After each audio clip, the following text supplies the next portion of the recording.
Bonjour, je m'appelle Michael Coadou, je suis professeur de lettres classiques dans un collège près d'Amiens, au collège Jean Moulin à Montreuil.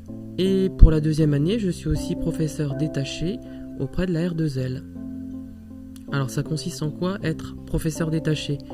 Ça veut dire que les services de l'action culturelle et artistique du rectorat m'ont confié une mission pour venir travailler à la R2L. Une mission qui s'articule en 3 points.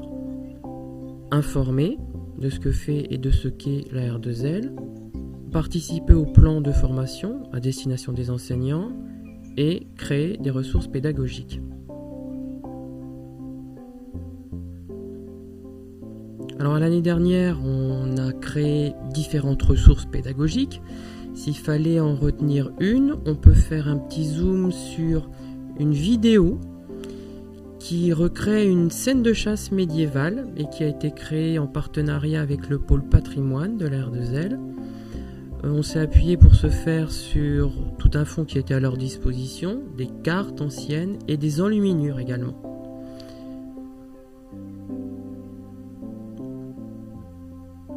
Alors forcément, comme professeur de français, il y a beaucoup de livres que j'aimerais que mes élèves lisent. Toutefois, quand j'étais professeur en classe de 3e, il y avait un livre que j'adorais et que les élèves adoraient. Il s'agit d'une pièce de théâtre, Antigone, de Jean Anouilh.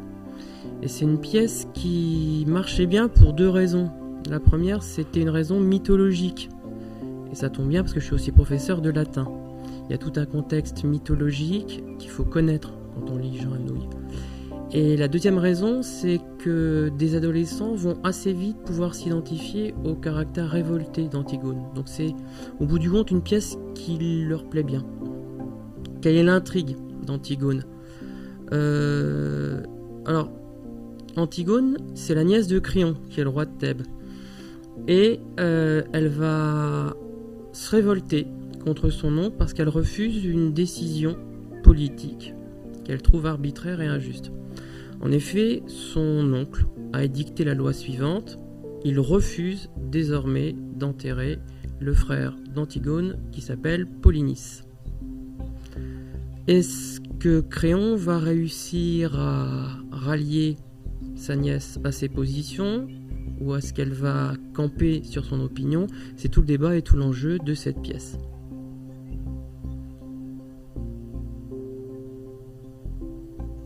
Alors il est vrai que je ne suis pas simplement professeur, mais j'ai eu la chance de pouvoir être scénariste de BD et d'éditer l'année dernière une bande dessinée intitulée Wilusha aux éditions Petit à Petit, avec au dessin Benjamin Blasco-Martinez et à la couleur Émile Beau.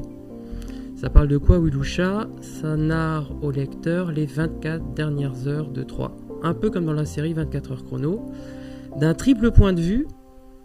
Le point de vue grec et troyen que tous les lecteurs connaissent et un autre point de vue qu'on connaît moins, le point de vue hittite.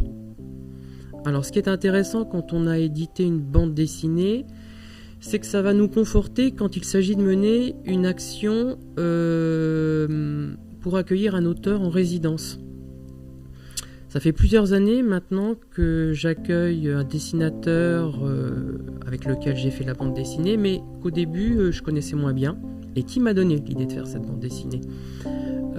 Cette année il va revenir et il va travailler en partenariat avec ma collègue d'anglais et ma collègue d'art plastique autour d'un projet axé sur les pirates.